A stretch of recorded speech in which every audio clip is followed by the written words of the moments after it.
solve na yung parehong center. Now, ang edge pairing sa 4x4 ay mas madali kaysa sa pagbubuo ng centers, pero mas repetitive siya. Dahil para ma-solve natin yung lahat ng edges, kailangan paulit-ulit natin gawin yung isang ituturo ko sa inyo para mapagpare sila lahat. So, para makapag-pair tayo ng edges, ang gagawin natin ay, for example, hahanap tayo ng dalawang color na pwedeng mag-match. Itong white at white at green. Ipepwesto natin sila ng magkatabi. And like this. And then, imamatch natin sila.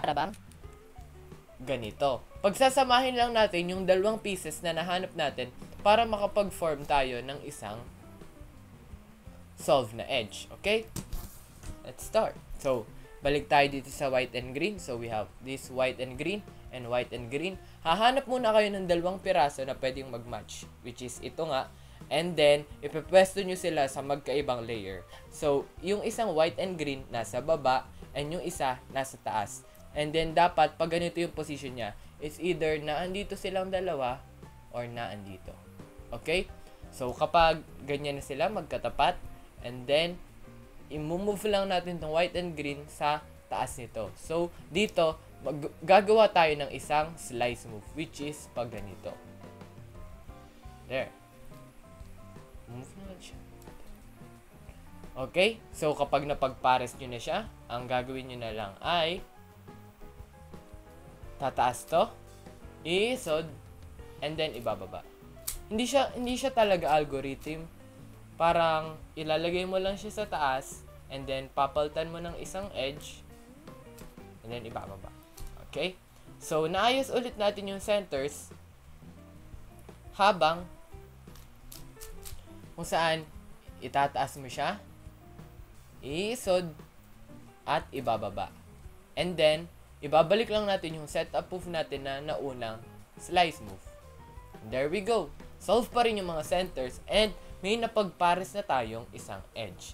And tama yung iniisip nyo. Gagawin natin to ng paulit-ulit hanggang ma-solve yung mga the rest ng edges. So okay, isa pang example. Okay, so itry naman natin tong yellow and green and this one, yellow and green and yellow and green. So, para ma-solve to, hindi tayo pwedeng mag-slice lang ng pagganon katulad ng sa kanina. Kasi, nasa parehong layer na sila, di ba? Kasi ang sinabi ko, either nasa taas yung isa at nasa baba yung isa. So, either andito at andito or andito at andito. Pero paano yun? Nasa parehong layer sila. Ang gagawin lang natin, magdo-double move tayo para tong yellow and green na isa ay mapunta sa kabila na maglalagay sa kanya dun sa babang layer. So, double move. Pag ganon. And then, pwede na natin sila i-match. Okay, so ulitin ko. Double move lang siya. Ilalagay lang natin siya dito. And then, yung slice natin kanina na isa lang, ngayon, dalawa na. Okay, so may napagpares na tayo. And then, same pa din yung kanina. Itataas, and then, iisod. Pero, oops! Meron na tayong naunang solve na white and green edge kanina. So, iisipin natin yun. Yellow and green, same pa din yung unang step, match. Pero dito, pag tinaas natin siya, sisiguraduhin natin na ang ipapalit nating edge ay yung hindi pa solve. So, for example, solve na tong white and green, so bawal siya. Etong white and red at white at blue, hindi pa siya buo. So, yun yung ibababa natin. And then, sa slice back. Okay, so isa pa. Hanap pa tayo ng ibang pwedeng magpares na edges. We have yellow and blue, eto siya, at yellow and blue. So, dapat magkatapat sila. Ngayon, nasa parehong layer sila, oh. So, i-move lang natin to papunta dito. Okay? And then, match, slice, taas, lipat, oops, solve itong yellow and green, bawal natin siya ibaba kasi kapag binaba natin to at nag-slice back tayo, maghihiwalay ulit siya. So, ayaw natin mangyari. So, ulitin natin, yellow and blue, taas, solve na si yellow and green, so bawal na siyang andito. Try naman natin to orange at blue at red at green. There we go. Yellow, green, and yellow, blue. Solve pa din sila. What's next? Let's try itong white at red na to. So, move ko lang siya para nasa lower layer na siya. And then, itong white at red na isa, ito. Pero nasa parehong layer sila. So, anong gagawin natin? Tama. White at red at white at red. Slice. And then, taas. Palitan ng mali. And then, baba. Slice back. Lagi nyo tatandaang mag-slice back kasi yung una nyong slice move, yung slice move nyo na paganyan kung saan ang slice move ay yung dalawang layer na kasama yung inner layer sa pag-turn nyo, ay dapat ibabalik nyo yun sa dulo kapag naibaba nyo na yung maling edge. Like this. Next edge. Ayun, yellow at red at yellow and red. Nakapwesto na sila. So, bakit hindi na lang yun ang gawin natin? So, slice. Taas. Pero, kung titingnan natin, pag tinaas ko tong yellow and red, wala na akong ipapalit dito. Kasi solve na sila lahat. Ang gagawin nyo, babaliktarin nyo yung cube. And then, kung ano yung nasa baba kanina, doon naman kayo magpapalit ng mga edges. Kung nakikita nyo, dito may 3 pang pagpipilian na edge. So, itataas lang ulit natin tong yellow at red, iisod, and then, ibababa yung maling edge. And then, slice back. Huwag kakalimutan. Next! So, okay. Meron tayong yellow-orange at yellow-orange. So, slice sa likod. Yellow-orange, yellow-orange. Double slice since magkalayo sila. Kapag andito lang sila sa parehong face, isang slice lang tayo na pag ganun. Pero kapag magkalayo sila, so, dalawang slice tayo. Yellow-orange, then taas, isod ng mali. Again, bawal na yung mga solve na edge pair. So, bawal din yon. And pwede to. And then, slice back yung double move. So, kanina, nag-pair na tong orange and blue. So, gawin na natin yon. Taas, isod ng dalawa. Kasi ito yung maling edge. Dahil bawal tong yellow and blue. Dahil solve na siya. Bawal din tong orange at blue at tong white at red. And then, slice back. So, paulit-ulitin nyo lang yon hanggang sa makarating na kayo sa ganitong point. Kahit na maghanap tayo ng edge. For example, tong white-orange at white-orange, lalagay ko yung isa sa likod, kung saan magsaslice ako.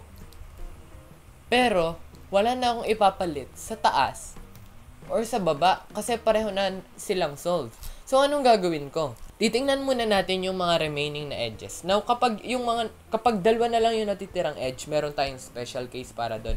Pero dito, meron pa tayong white at orange at white at orange. Ibig sabihin, itong dalawang pares lang to na edge, yung ginagalaw natin. Ito at ito, hindi pa natin sila nagagamit. So, ang gagawin natin, iisod lang natin tong green and orange, yung kahit alin dun sa dalawang hindi natin gagamitin na edge, at ilalagay natin sila sa taas. Isod, taas, baba. Okay. So, magbalik na tayo nung edge pairing natin sa white and orange. So, ito, lalagay ko dito. Turn. And then, tataas ko.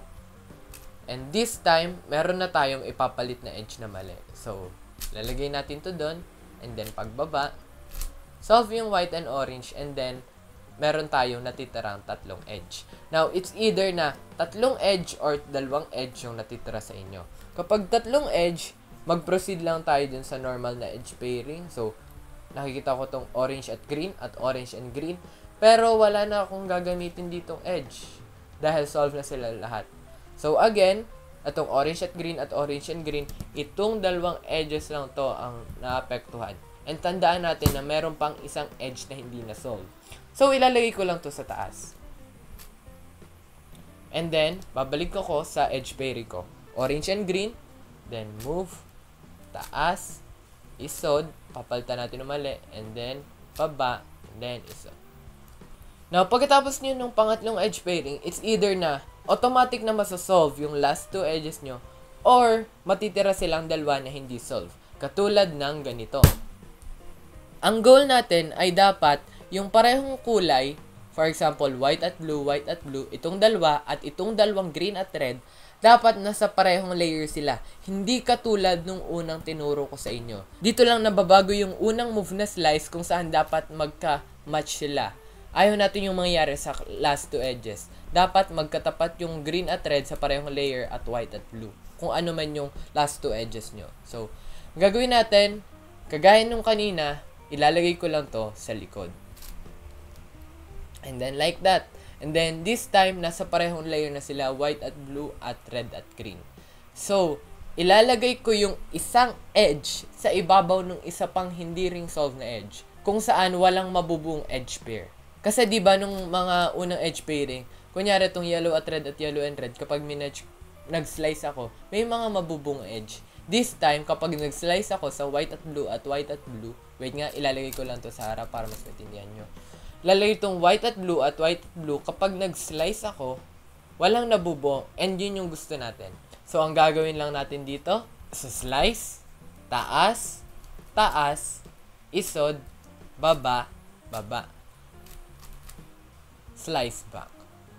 So, kung gusto niyo yung algorithm form niya, yun lang ay slice, R, F prime, U, R prime, F, and then slice back.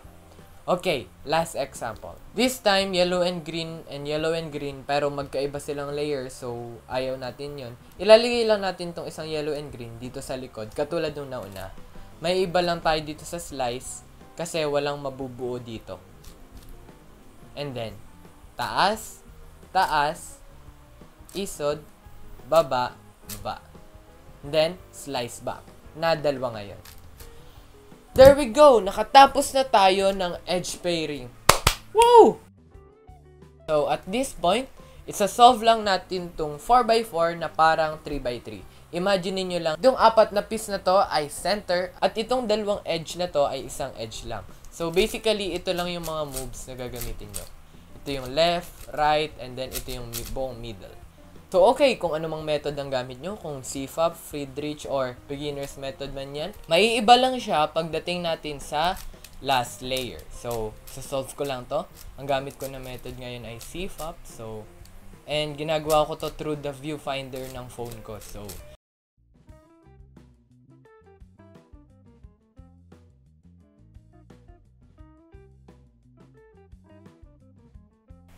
So, pagdating nyo dito, pwedeng may mapansin kayong kakaiba or pwede ding hindi nyo siya mapansin. At this point, wala akong OLL parity. Pero kapag ganito ang nakuha nyo, kung saan isang edge lang yung nakataas, kasi diba sa beginner's method or sa CFAP man yan, ang hinahanap natin lagi ay it's either dalawa yung nakataas, which is yung parang small L and yung line, or walang nakataas na parang paganito. That case lang siya. Or yung apat na edges ay nakataas. Katulad ng ganito, meron ng cross. Sa 4x4, meron tayong ma-encounter na ganito, kung saan isa lang yung nakataas or tatlo. Which I've said na hindi posible sa 3x3. So kapag na-encounter nyo to, meron kang OLL parity. At ito ay ang pinakamahabang algorithm sa 4x4. Pero wag kayo susuko. Paulit-ulitin nyo lang siya and maglalagay naman ako ng notation sa taas para hindi kayo maguluhan, okay? OLL parity. So, pwede nyo to execute kahit saan. Ito na ang algorithm. RW, U2, X. RW, U2, RW, U2, RW prime, U2, LW, U2, RW prime, U2, RW, U2, RW prime, U2, RW prime. Okay, isa pa. RW, U2, X, RW, U2, RW, U2, RW prime, U2, LW, U2, RW prime, U2, RW, U2, RW prime, U2, RW prime. So, ito yung visual example talaga ng OLL parity sa 4x4. Ang ginagawa niya ay finiflip niya yung isang top cross edge, yellow or kung anumang kulay yung ginagawa nyo, para ma-solve natin siya bilang 3x3. Kasi nga, na-encounter natin yung tatlo or isang nakataas, which is never nating ma-encounter sa 3x3. So, isa pang example, ipapakita ko siya dito para makita nyo yung nangyayari sa cube kapag in-execute natin yung OLL parity. RW, U2, X. Yung rotation na X ay i-move natin yung buong cube pa ganito. So, ulit. RW, U2, X. RW, U2, RW, U2, RW prime, U2, LW, U2, RW prime, U2, RW, U2, RW prime, U2, RW prime.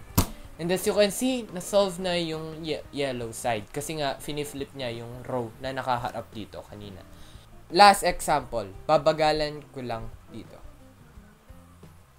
RW, U2, X, RW, U2, RW, U2, RW prime, U2, LW, U2, RW prime, U2, RW, U2, RW prime, U2, RW prime. And then, mag-continue lang kayo sa method nyo, kung advanced man yun o beginners. And then, sa PLL, meron din kayong 50% chance na makakuha ng PLL parity, which is nakuha ko dito. Nang masasabi nyo na may PLL parity kayo, unang example kapag beginners method yung gamit nyo, kung saan yung dalawa sa corners nyo solve, pero yung dalawa hindi, which is hindi natin may encounter sa beginners method. Or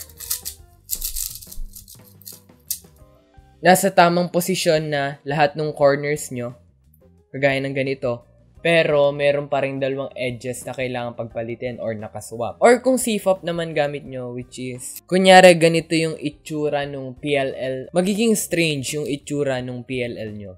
Makikita nyo na never nyo pa namang na-encounter yung ganitong case sa 3x3. So, what you're gonna do is the PLL parity. And ang ginagawa ng parity na to ay pinagpapalit nila yung dalawang opposite na edges. Kunyari itong yellow and green sa yellow and blue. Na hindi naman nangyayari sa 3x3. Ito o kaya ito ay yung mga mismong visual indication na meron kayong PLL parity. So kapag na-encounter nyo ito sa solve, meron kayong PLL parity. And what you're gonna do is, isa pang madadagdag sa mga notation natin ay yung letter na small r. So kapag small r lang yung nakasulat, ibig sabihin, etong middle slice lang yung gagalawin natin, okay? And same pa din dun sa mga UW, RW prime na dalawang layer yung gagalawin natin. Okay, try natin yung PLL parity sa case na ganito para makita nyo yung mangyayari sa cube kapag ginawa natin. So, small r2, U2, small r2, UW2, and then small r2, UW2. Okay, so isa pa, itry natin sa actual na PLL na case. Kung titingnan nyo to, walang ganitong PLL sa 3x3, so may parity ako. Small r2. Kung hindi kayo sanay mag-flick ng parang paganito sa likod, pwedeng ikunin nyo na lang mula sa harap yung mga small r2. So, small r2, U2, small r2, UW2, small r2, UW2. And then, mag-continue lang kayo sa pag-solve ng last layer. U2, so, ito ay T-perm, so. And that's it! Nakabuo na kayo ng 4x4 Rubik's Cube. Kung may ilang part dito na medyo mabilis or naguguluhan kayo, just comment it down below para mabigyan ko kayo ng advice. Kasi gusto ko talagang matuto kayong mag-solve ng 4x4. And kung kailangan nyo pa ng ilang demo or walkthrough solve, sabihin nyo lang sa akin din sa comment section down below. And kung nagstay ka hanggang dito at natuto kang mag-solve ng 4x4, make sure to hit that like button and subscribe if you haven't already. Kasi it does really help me out na nakakatulong tong mga ganitong videos na ginagawa ko. But then again guys, yun muna para sa video na ito. Hit like, comment, subscribe, share this to your friends na hindi pa marunong mag-solve ng 4x4. And I'll see you guys sa susunod kong video. Wow!